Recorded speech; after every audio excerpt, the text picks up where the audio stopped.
Dieu veut te donner une bouche qui parle aux autels. Ce n'est pas chaque bouche qui parle à l'autel, mais il y a des bouches qui parlent aux autels. Dites Amen. Amen. Amen. Tu es fatigué? Tu es en forme? Demande à ta voisine ou ton voisin, est-ce que tu es en forme même là? Amen. Gloire à Jésus. Les autels sataniques, il y en a partout, il y en aura toujours. Mais il faut le détruire. Si vous ne détruisez pas la chose qui veut vous détruire, donc la chose va avoir le dessus sur vous. Mais vous devrez détruire tout ce qui cherche à vous détruire. Amen.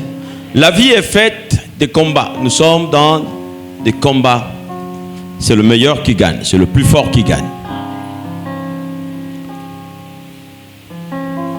Nous avons vu que des autels ont détruit des nations, ont détruit des familles. Il y a des familles dans lesquelles on trouve encore ces autels jusqu'aujourd'hui. Il y a des personnes qui marchent avec des fétiches, avec des protections. Quand tu as eu auprès d'un féticheur, d'un sorcier, quelque chose que lui il appelle une protection qu'il t'a donnée, sache que c'est déjà un autel. Amen. Cette protection-là, c'est un autel. C'est une entrée d'esprit impur dans ton corps, dans ta vie. Si tu as eu des choses comme ça dans ta vie, il faut les abandonner. Et hier, je vous ai montré que s'il y a des autels de Satan, il y a aussi des autels de Dieu. Et je vous ai montré comment on bâtit un autel. Quand on veut bâtir un autel, premièrement, il faut avoir un sujet pour lequel on veut bâtir un autel. Après, on part voir un homme de Dieu. On demande à ce qu'il élève la voix, qu'il prie l'Éternel pour toi. Et tu apportes ton offrande proportionnellement à ton sujet et à ce que tu as comme moyen. Tu donnes et on prie pour toi pour casser l'autel. Et hier, je montrais... Attendez, vous êtes toujours pressé. Je reviens encore. Quand faut-il bâtir un autel?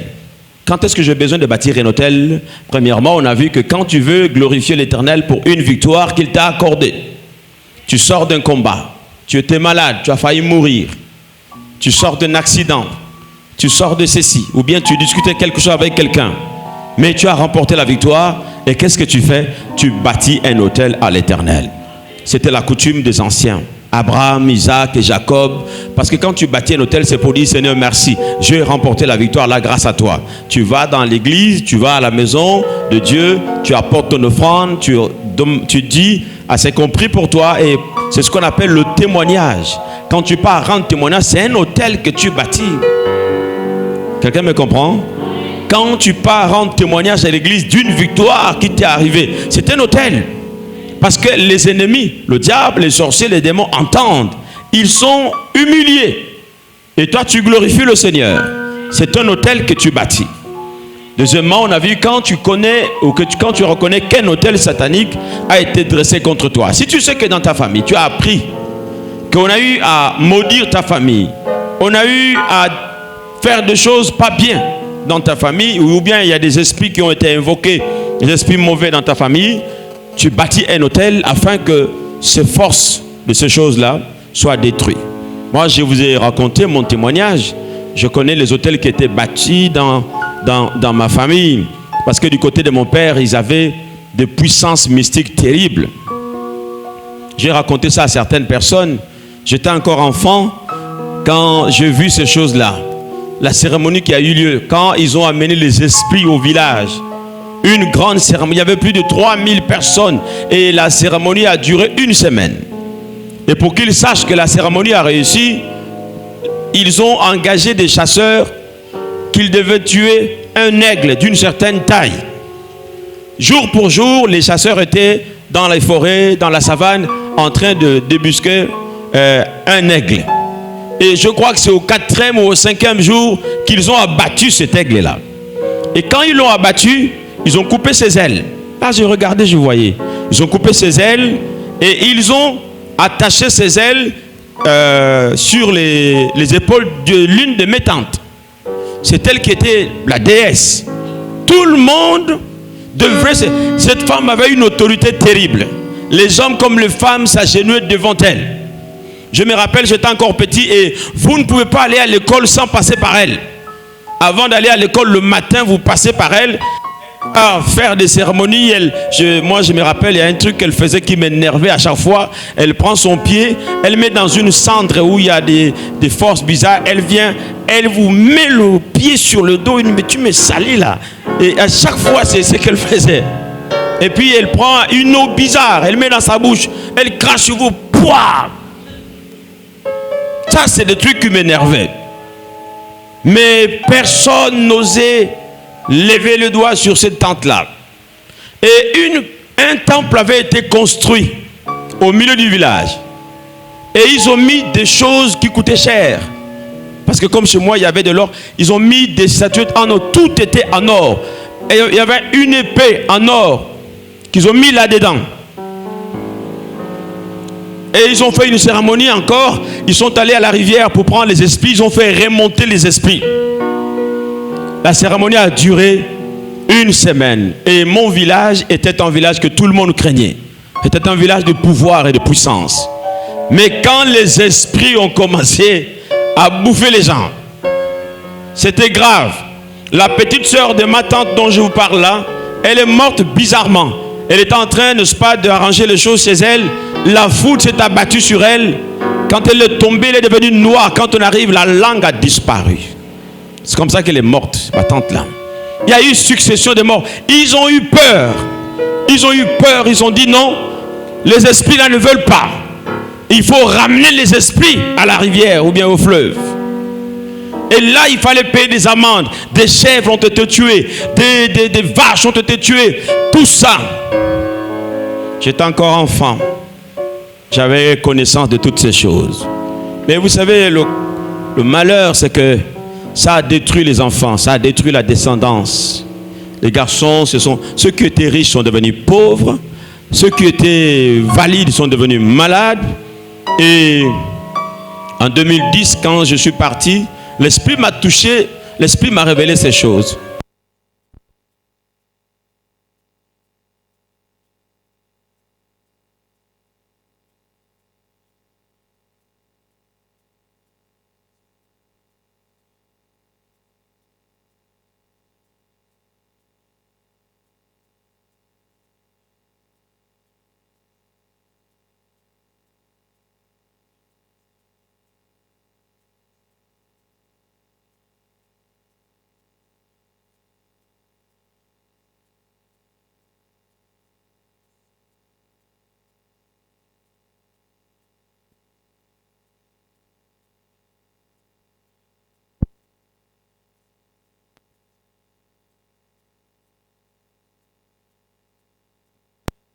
J'ai dit, c'est pas fini.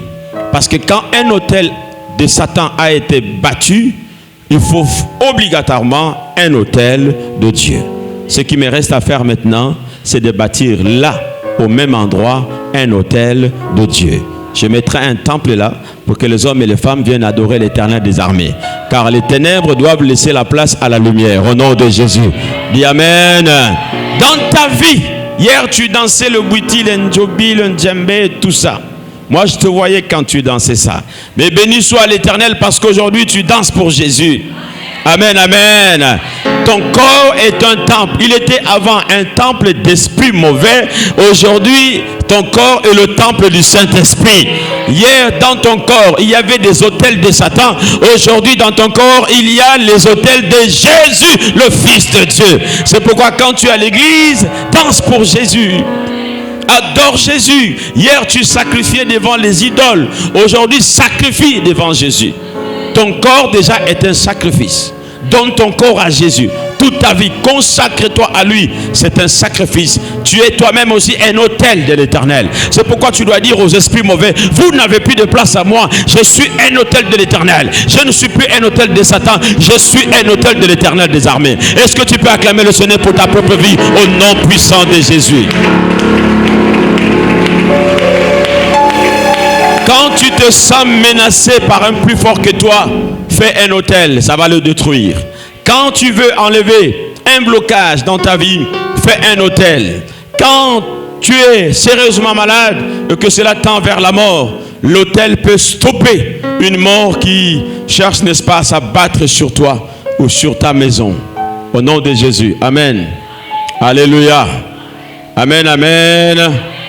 Et si tu connais ces choses et que tu les mets en pratique, alors tu es sauvé. Mais si tu ne connais pas ces choses, alors c'est pas bien. Amen. Ah, apparemment ma machine est bloquée. Elle est où, Gaël Madinga? Il est où? Car il faut changer la pile. Amen. Alors ce soir nous allons voir la bouche autorisée. Lis-nous la parole de Dieu dans le passage que tu as lu là. Le livre de... Tu n'as pas noté? Nombre chapitre 22. Ok. Versets 5 à 6. Il envoya des messagers auprès de Balaam, fils de Beor, à Pétor, sur le fleuve dans le pays des fils de son peuple, afin de l'appeler et de lui dire: voici un peuple est sorti d'Égypte. Il couvre la surface de la terre et il habite vis-à-vis de moi. Viens, je te prie, maudis-moi ce peuple, car il est plus puissant que moi. Peut-être ainsi pourrais-je le battre et le chasserai-je du pays, car je sais que celui que tu bénis est béni, et celui que tu maudis est maudit. Amen. Amen. La Bible nous montre que Balaam était un homme qui avait la bouche autorisée. Dis avec moi, la bouche autorisée. Il y a des bouches qui doivent ou qui peuvent parler aux autels. Hein? Quand vous voyez un sorcier qui a son banja au village ou bien dans un quartier, si tu n'es pas autorisé, il ne faut pas aller le provoquer. Je parle à quelqu'un. Si tu n'es pas autorisé, il ne faut pas aller le provoquer. Je vous ai raconté le témoignage de quelqu'un qui allait provoquer un magicien. Le magicien a commencé à le frapper, à le faire danser par les esprits, et lui a fait déchirer la Bible et il a mangé la Bible. Parce qu'il y a hôtel et hôtel. Amen. Je me souviens, il y a un monsieur qui est venu nous chercher parce que ça n'allait pas dans sa maison. Sa maison était hantée, envoûtée, dérangée par des forces du mal. Il a fui sa propre chambre. Il a fui sa... Qui ici a fui sa chambre? Lève la main. Amen. Amen. Le monsieur a fui sa chambre. Alors il est venu nous demander d'aller prier pour sa maison. Il a dit: papa, je lui ai dit, mais je dis la vérité, pourquoi tu fuis ta chambre? Il dit: moi-même je sais, j'ai déjà abandonné ces choses, mais ça me poursuit. Alors quand on arrive, on rentre au salon, il a montré une chambre. Après, on arrive, il me dit: c'est la chambre qui est là-bas. Amen. Je dis: allez, viens ouvrir la porte. Il dit: non, non, excusez-moi. J'ai dit: mais c'est ta chambre. Il dit: non, ouvrez vous-même. Amen. Ouvrez vous-même, je ne peux pas l'ouvrir. Il y a des choses pas bien là-dedans. Et on a fait la prière, on est venu, on a posé la main sur la porte. On a dit: au nom de Jésus, toutes les forces qui sont ici, dégagées. Le fils du roi des rois sont en train de rentrer ici. On est rentré là-dedans, on est rentré dans la chambre. Lui, il était loin, il le regardait, il nous observait. On a prié, on a prié, on a prié, on a libéré la chambre. Et puis lui a dit: viens. Viens maintenant rentrer dans ta chambre. Il vient doucement. Et après il nous pose la question: vous êtes sûr qu'ils sont partis? On lui a dit: si tu veux, on peut me dormir avec toi ici. Amen. Le monsieur avait peur, mais il avait raison.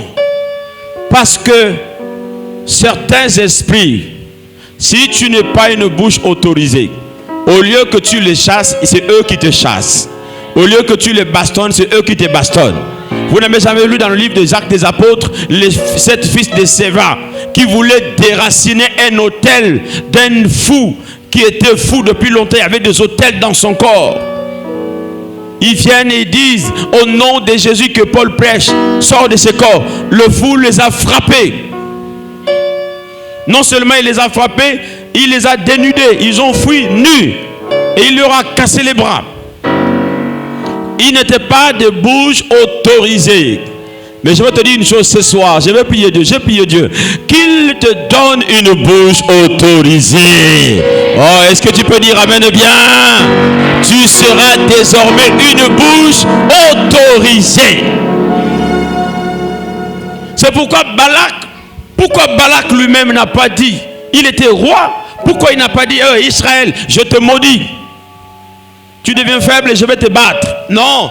Balak savait qu'il était roi, il avait de l'argent, il avait la force, il avait les militaires, il avait tout, mais il n'avait pas une bouche qui parle au monde spirituel. Parce que s'il y a un monde physique, il y a aussi un monde spirituel. S'il y a des militaires physiques, il y a aussi des militaires spirituels. S'il y a des gardes physiques, il y a aussi des gardes spirituels.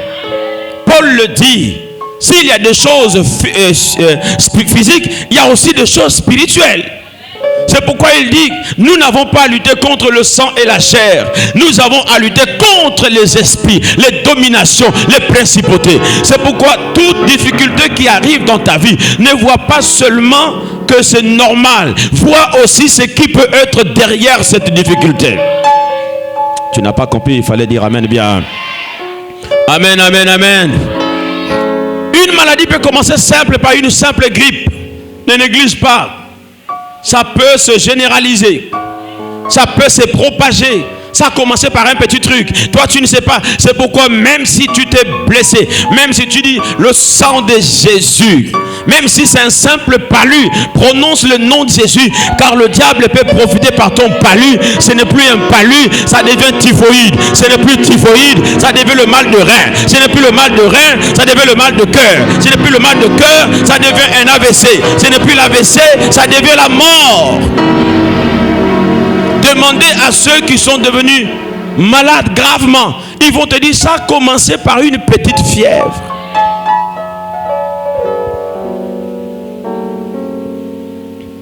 Amen. C'est pourquoi Balak est allé chercher l'homme qui a la parole, l'homme qui a la bouche qui parle aux autels. Et Balaam était un prophète. Il avait une bouche qui pouvait s'adresser aux autels. Quand il dit à l'autel agis, l'autel agit. C'est pourquoi Balak a dit à Balaam, nous savons que ce que tu maudis est maudit. Ce que tu bénis est béni. Il avait la bouche autorisée. Amen. Oh, je veux parler pour toi ce soir au nom de Jésus. Amen, amen, amen, amen. Pour parler, pour enlever la malédiction de quelqu'un, il faut avoir la bouche autorisée. Il faut avoir la bouche qui parle aux autels. Ce n'est pas en vain que Dieu a établi ses serviteurs. En les établissant, il leur a donné. Tu peux voir que parfois toi seul tu as lutté depuis longtemps pour un problème. Le problème n'a jamais été résolu. Mais depuis que tu luttes avec ton pasteur, ton combat devient le combat de ton pasteur. Alors lui, ton pasteur, il vient avec les armes que Dieu lui a données. Quand Balaam arrive, il avait la bouche autorisée. On pouvait dresser un autel par n'importe quelle personne. Mais pour qu'il y ait effet, il fallait un serviteur de Dieu autorisé. Et Balaam était la seule personne à ce temps-là qui pouvait affaiblir Israël. Il était la seule personne qui pouvait affaiblir les autels des autres. Parce que quand Israël venait avec ses autels. Et Balak a dressé des autels. Mais il avait l'argent pour dresser chaque autel. Il y avait un taureau. 7 taureaux, premier autel, on a vu ça hier. Il a dépensé 21 taureaux, mais ça n'a rien fait. C'est pourquoi ton père qui t'a maudit, ton grand-père qui t'a maudit, le voisin qui t'a maudit, toi tu as négligé, mais ça peut avoir un effet dans ta vie. Et quand tu as vu ces choses, tu as besoin que quelqu'un parle. Qu'il dise, ce qu'on a dit de toi, j'annule cela au nom de Jésus. J'enlève cela de ta vie au nom de Jésus. Tous les complots qu'on a fait contre toi, nous les enlevons au nom puissant de Jésus. C'est pour cela, parfois, quand vous allez à l'église, les pasteurs prient pour vous, les pasteurs vous imposent les mains. Ils enlèvent des choses que toi-même, tu n'as pas pu enlever. Car Jésus nous a dit, voici, je vous ai donné le pouvoir.